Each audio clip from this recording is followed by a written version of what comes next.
사도행전 1장 6절부터 11절까지 한 절씩 돌아가면서 읽도록 할게요. 그들이 모였을 때 예수께 여쭈어 이르되 주께서 이스라엘 나라를 회복하심이 이때니까 하니 이르시되 때와 시기는 아버지께서 자기의 권한에 두셨으니 알 바 아니요 오직 성령이 너희에게 임하시면 너희가 권능을 받고 예루살렘과 온 유대와 사마리아와 땅끝까지 이르러 내 증인이 되리라 하시니라. 이 말씀을 마치시고 그들이 보는데 올려져 가시니 구름이 그를 가려 보이지 않게 하더라. 올라가실 때 제자들이 자세히 하늘을 쳐다보고 있는데 흰옷 입은 두 사람이 그들 곁에 서서 이르되 갈릴리 사람들아 어찌하여 서서 하늘을 쳐다보느냐. 너희 가운데서 하늘로 올려지신 이 예수는 하늘로 가심을 본 그대로 오시리라 하였느니라. 아멘. 자, 오늘은 영광의 증인이 되리라 라는 제목으로 말씀을 나누도록 하겠습니다. 여러분 일단은요 주보를 한번 보세요. 그세대 설교의 제목을 보십시다. 예수님의 증인이 뭡니까? 되자. 그리고 오늘 우리 설교 제목은 영광의 증인이 되리라. 뭐가 다릅니까 여러분?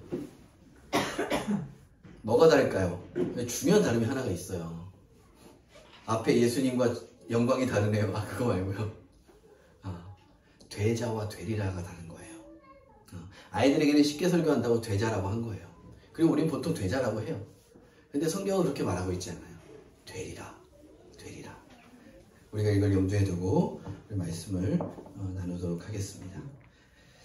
부활하신 예수님이 이 땅에서 40일 동안 머무십니다. 머무신 이유가 뭐라고요?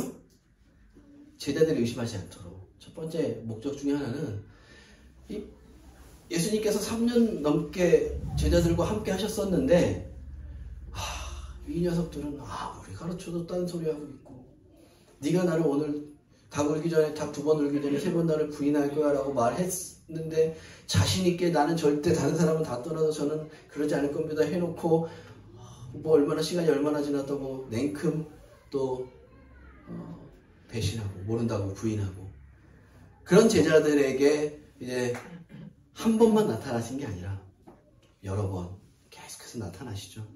그러면서 예수님이 부활이 참되다라는 것을 확신을 주시려고 계속해서 나타나신 거예요. 40일 동안 머무신 것입니다. 그리고 40일 동안 무슨 이야기를 하셨다고요? 하나님 나라에 대해서 가르치셨다라고 하죠.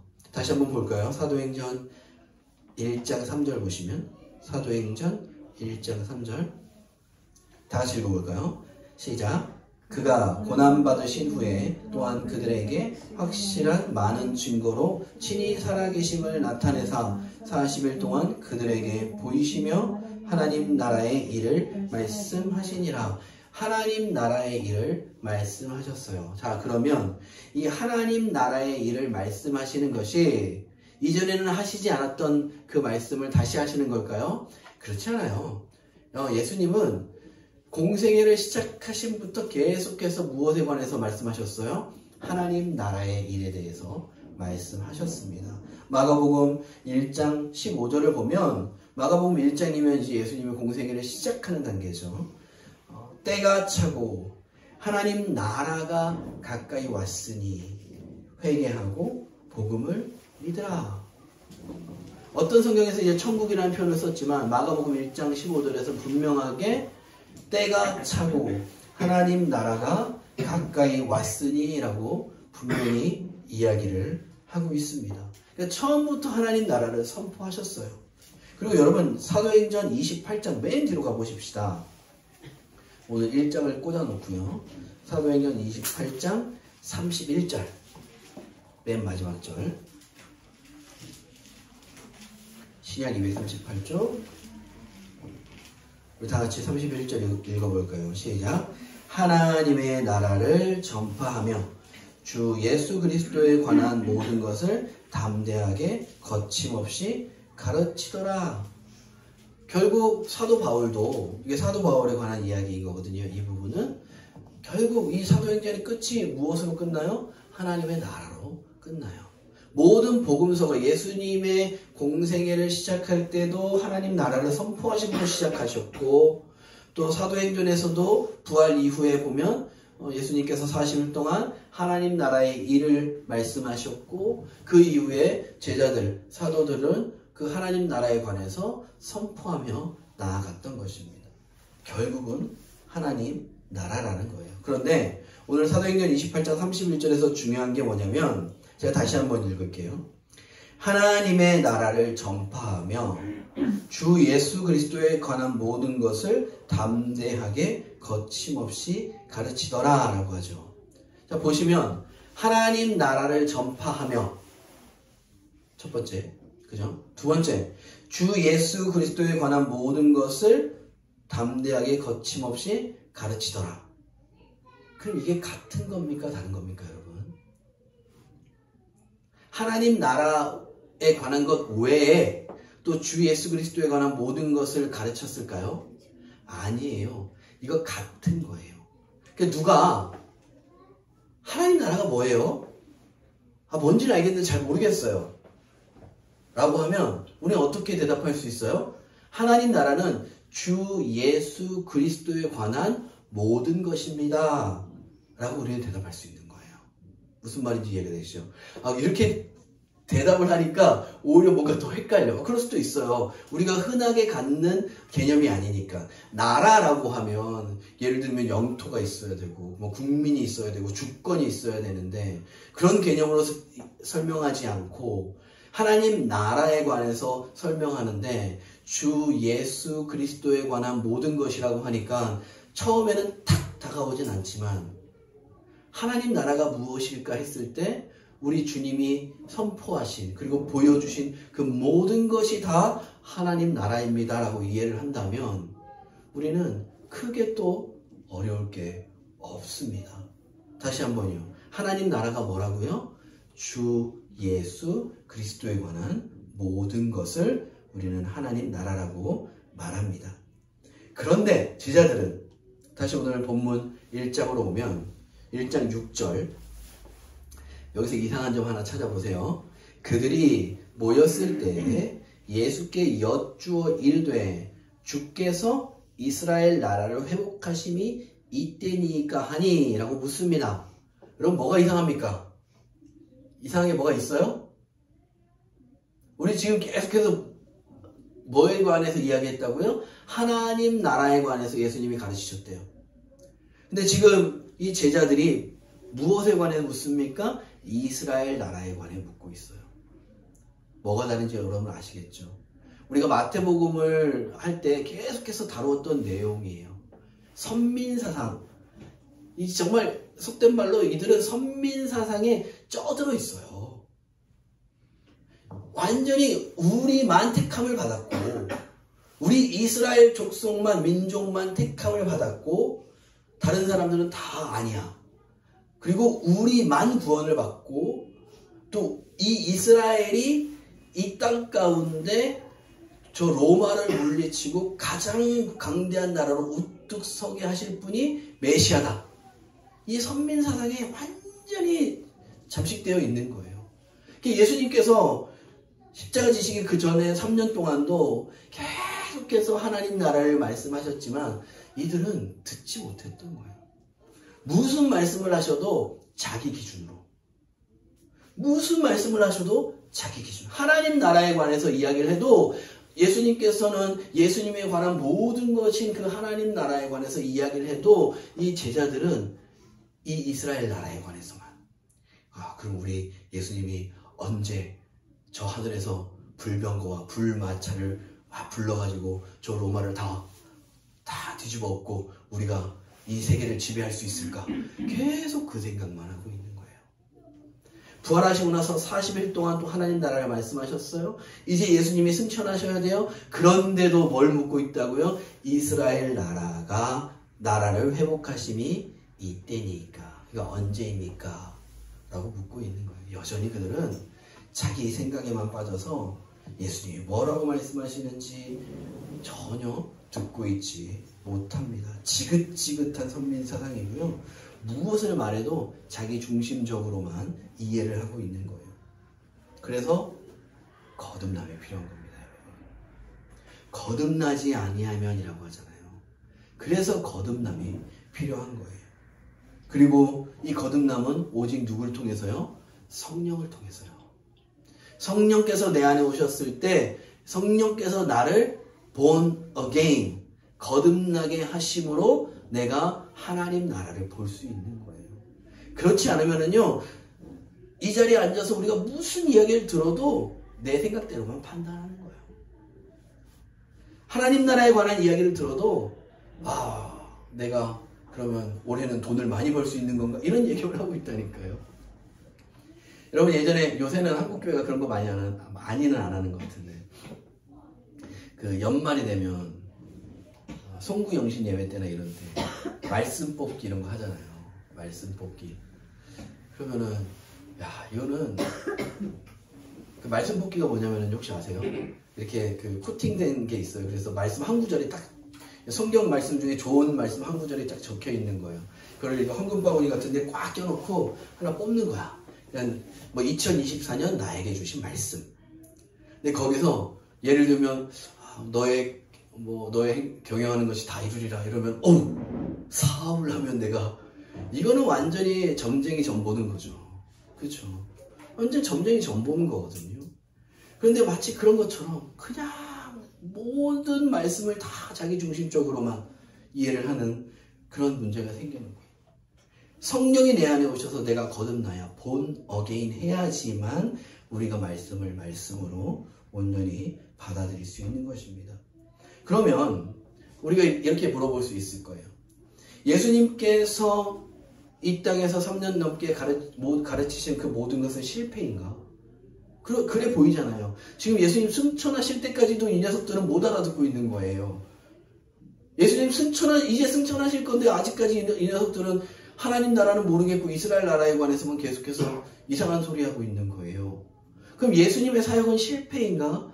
그렇지 않습니다. 여러분 예수님은요 로고스예요. 말씀이에요. 요한복음 1장 1절을 보면 말씀이 육신이 되니, 예수님 자체가 말씀이에요. 그 말씀이 이 땅에 오셔서 말씀하셨어요. 많은 것들을 가르치셨어요. 그런데 그 가르치신 것은요 아직 나의 것이 아니에요. 성령께서 오셔서 그것을 내 안에, 내 심령 가운데, 내 영혼 가운데 가져다 주시면 그제서야 그것이 나의 것이 되는 것입니다.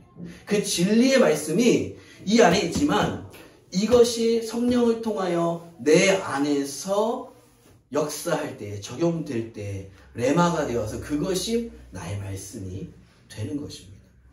예수님의 사역은 실패가 아니라 무엇으로 이어지는 거예요? 다시 성령을 보내심으로, 성령께서 각 사람의 마음 가운데 임하시어 그들을 본어게인 하시고 거듭나게 하시고 이제는 하나님의 말씀을 알아들을 수 있는 사람으로 삼아주시고, 예수님께서 그동안 하셨던 그 모든 말씀들이 기억나게 하시고 깨달아지게 하시고, 그 말씀이 이런 의미였구나. 야, 바보처럼 나는 그때 그것만 생각했네. 야, 예수님의 이 귀한 말씀을, 이 진리의 말씀을, 이 깊은 말씀을 바보처럼 우리는 못 알아들었네. 와, 성령이 내 안에 계시니 내가 이것을 이제 깨닫는구나 하고 나아갈 수 있게 되는 것이죠. 그 진리이신 로고스이신 그 예수님의 말씀이 나에게 가져다주는 분이 바로 성령님이신 거예요. 예수님은 이 이스라엘 나라의 회복이 이때니까 언제입니까? 라고 묻는 이 바보 같은 제자들의 질문을요 별로 이제 반박도 안 하세요. 그래, 내가 아무리 뭘 해봤자 니들이 알아듣겠냐.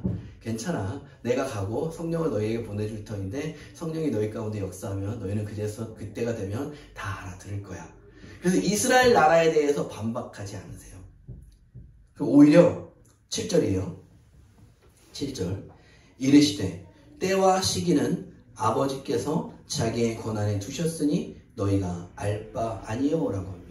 이스라엘 나라에 대해서 묻지만 그거에 대해서 전혀 이제 반박도 하지 않으시고 오히려 하나님 나라에 관해서 이야기를 하는데, 그러니까 예수님 언제 다시 오세요? 라는 질문이거든요. 언제 다시 오세요라는 질문에 때와 시기는 이게 헬라어로 크로노스 카이로스입니다. 여러분 들어보셨죠? 크로노스 카이로스. 이게 이 크로노스는 하나님의 카이로스는 뭐 사람의 시간이고 뭐 그래서 크로노스 카이로스 막 이렇게 막 설명을 하는데 그렇게 어렵게 설명할 필요는 없고요. 이것을 연속으로 썼다는 것은 무엇이냐면 하나님이 정하신 때가 있을 터이고, 그럼 하나님이 정하신 그때가 우리 시간 가운데 언제 이루어지겠습니까? 그 확정된 시간에 대하여 묻는 거예요. 때와 시기, 이걸 크로노스, 카이로스 연속해서 씀으로써 하나님이 분명 정한 때가 있을 터인데 그 때가 언제입니까? 라고 물을 때 그것은 뭐라고 말합니까? 아버지께서 자기의 권한에 두셨다. 이게 너희들의 권한이 아니라는 거예요. 그리고 예수님이 뭐라고 말씀하십니까? 너희가 알 바 아니야. 여러분 이 표현이 약간 입에 착 달라붙어요. 뭔가 우리가 약간 무시할 때, 그 한국말에서 약간 무시할 때 쓰는 말이거든요. 야, 뭐라고 막 물어보면, 야, 니 알 바 아니잖아. 약간 그럴 때 쓰는 표현이에요. 예수님께서, 야, 그거 니들 알 바 아니고, 라고 표현을 하는 거예요. 그래서 여러분, 여기서 우리가 하나 분명히 알아야 되는 건 뭐냐면요. 예수님 재림이 언제인지에 관해서 관심 갖지 마세요. 이 재림파들이요, 자꾸 그거 가지고 사람들, 불안한 마음 막 만들어가지고, 당장 내일 예수님 오실 것처럼 해가지고, 내 전 재산 다 갖다 바치게 하고, 막, 일상생활 다 접게 하고 막 거기 그 기도원에만 가가지고 막 기도하게 하고 뭐 그러거든요. 아니라고요. 예수님이 원하시면 그게 아니라고요. 가끔 또 어떤 사람은 자기는 응답받았대요. 내가 죽기 전에 예수님 오신다고 응답받았대요. 그거 100% 잘못된 거예요. 뭐 언제라고 말은 안 하겠지만 나는 응답받았, 그거 100% 잘못 받은 거예요. 왜냐하면 하나님의 권한인데 그 하나님 왜 나에게 알려주시냐? 아무에게도 알려주시지 않으세요. 우리 알 바도 아닌 거예요. 누가 응답받았다 그러면은요, 예수님 오실 때에 대해서 나는 응답받았다 그러면은 그거 100% 잘못된 겁니다, 여러분. 우리의 관심할 바도 아니에요. 우리는요, 그냥 100년 후에 오셔도 상관없고요, 1000년 후에 오셔도 상관없고요, 내일 오셔도 오늘 밤에 오셔도 상관없는 거예요. 우리는 예수님이 그냥 언제 오시든 하나님께서 정하신 때에 오시면 우리는 그저 오늘 하루를 살아가면 되는 것입니다. 여러분 이 말 아시죠? 당장 내일 지구가 멸망하더라도 나는 오늘 한 그루의 사과나무를 심겠다. 들어보신 적 있으시죠? 이게 스피노자라는 사람이 이야기를 했다고도 하고, 그 전에 루터가 더 이전 사람이거든요. 뭐 루터가 이야기를 했다고도 하고, 뭐 하여튼 누가 이야기했는지는 정확히 모르겠지만 이게 우리가 살아가야 할, 마지막 때를 기다리면 우리가 살아가야 할 하나의 방법이에요. 내일 망할지 내일 모레 망할지 모르니까 불안해서 우리가 오늘 하루를 낭비할 것이 아니라, 주님이 내일 오시든 그 다음날 오시든 100년에 1000년에 오시든 아무 상관없이 우리는 오늘 내가 할 일을 하면 되는 것입니다.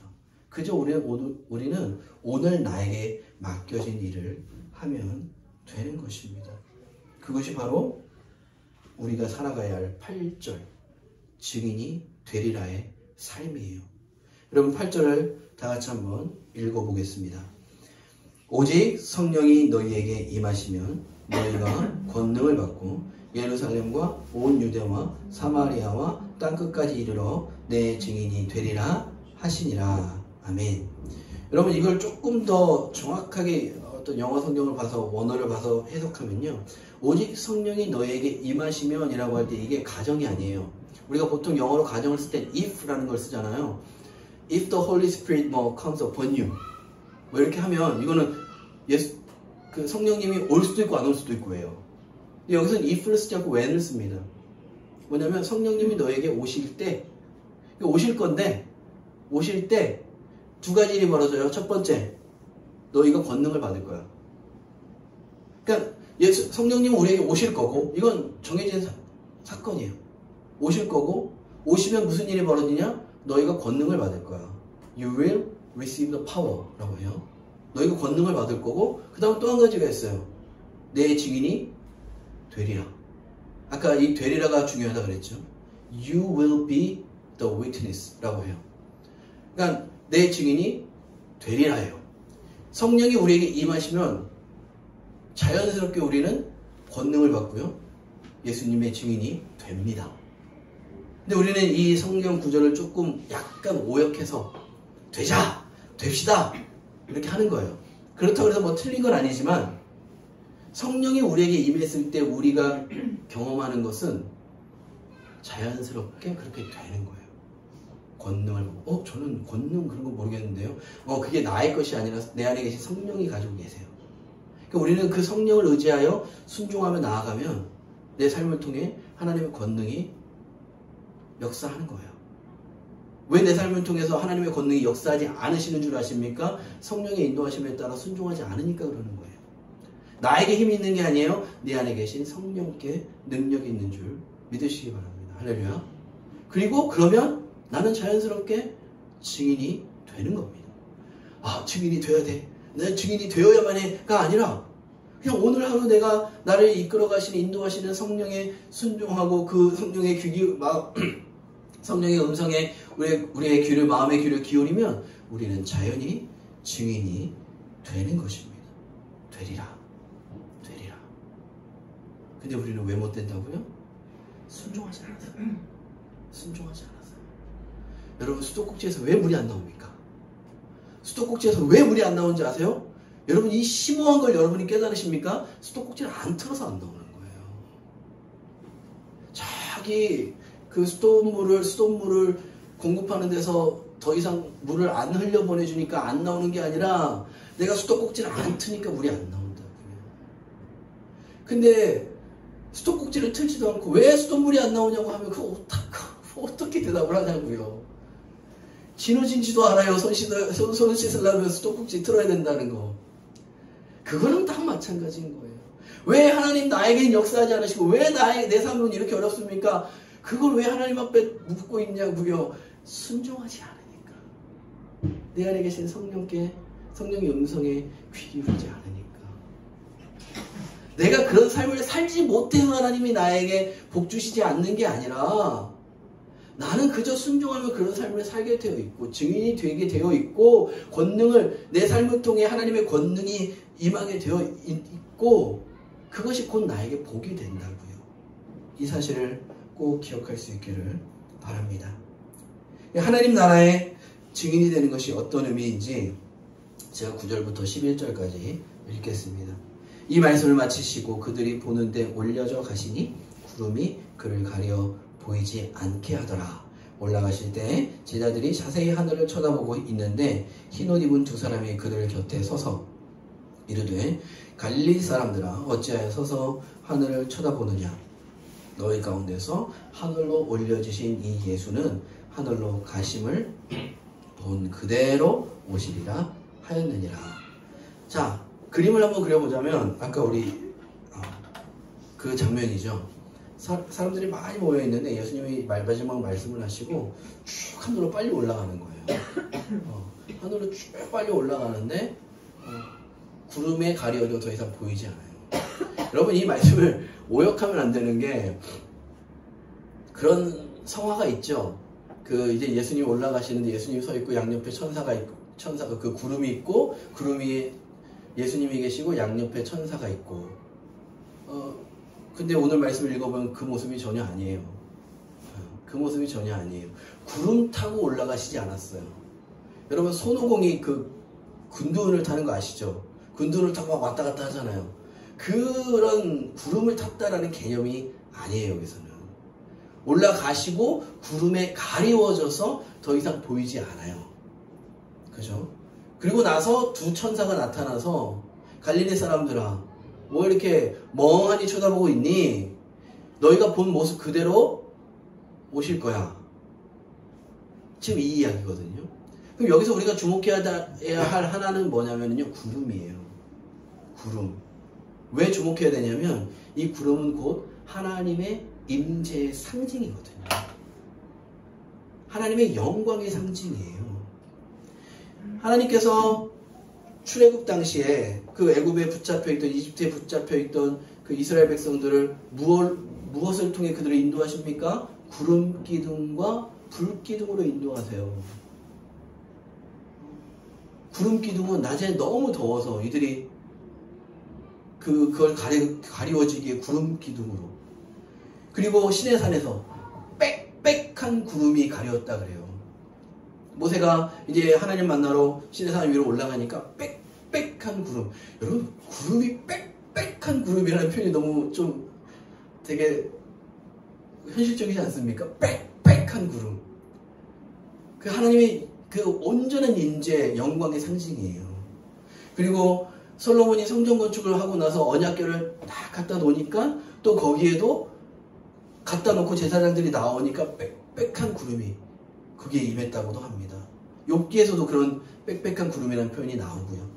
여러분, 이 구름은요, 하나님의 임재의 상징이에요. 하나님의 영광의 상징이에요. 그럼 무슨 의미냐면요, 예수님이 그렇게 승천하셨다는 건 영광 가운데 하늘로 올리셨다는 뜻이고, 너희가 본 그대로 다시 오시리라 하는 그 말은 무엇이냐면요, 영광 가운데 다시 오실 것이다 라는 거예요.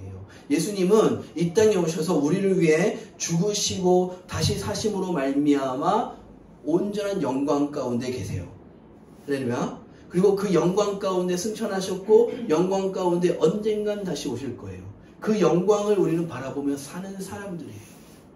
우리는 그 예수 그리스도의 영광을 바라보면서 소망하면서 사는 사람들이에요. 그럼 우리가 그 영광을 누릴 수 있는 길이 무엇이냐?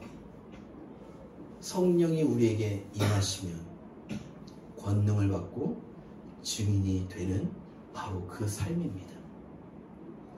하나님이요, 내가 서울대 갔다 그래서 영광 받지 않으세요. 하나님이요, 내가 무슨 로또 1등 당첨됐다 그래서 영광 받지 않으시고요. 하나님이 우리 자녀들이 뭐 이렇게 세상에서 뭐 좋은 자리에 올랐다 그래서 영광 받는 게 아니라고요. 여러분, 이 거짓말에 절대 속으시면 안 됩니다. 여러분이 뭐 좋은 직장 가고 뭐 엄청난 걸 해낸다 그래서 하나님이 영광 받으시는 게 아니라고요. 절대 아니라고요. 제가 늘 드리는 말씀이 있어요. 서울대학교에는 예수님 믿는 사람이 많을까요? 안 믿는 사람이 많을까요? 여러분, 아주대학교에 예수님 믿는 사람이 많아요? 안 믿는 사람이 많아요? 안 믿는 사람이 훨씬 많죠.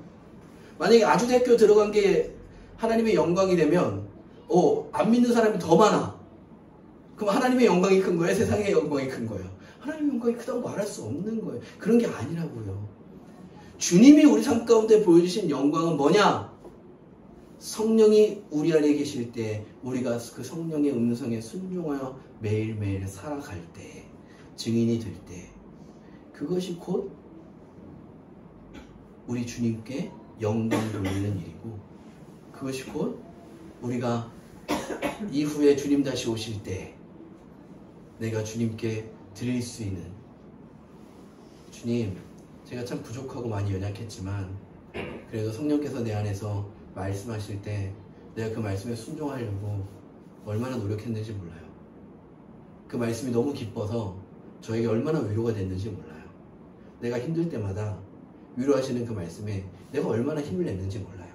주님께서 나와 함께 하심에 늘 감사드렸어요. 이 고백이 우리 주님께 영광이 되는 줄 믿으시기 바랍니다. 그 모습 그대로 다시 오신대요. 이 말이 뭐냐면 예수님께서 받으시는 그 영광이 1000년이 지나고 2000년이 지나고 3000년이 지나도 바뀌지 않는다는 거예요. 여전히 우리 안에 계시는 성령께 순종하였을 때, 이 사도행전을 통해서 사도들이 성령께 순종하며 나아갔을 때 예수님 영광 받으셨던 것처럼 2000년이 지난 지금 이때에도 우리가 말씀을 통하여 기도할 때에 우리에게 말씀하시는 성령에 이끌려가는 삶을 통하여 우리 주님 영광 받으시는 줄 믿으시기 바랍니다. 할렐루야. 그 은혜 안에서 이번 한 주간도 온전히 승리할 수 있기를 주님의 이름으로 축복드립니다. 우리 함께 찬양하십시다.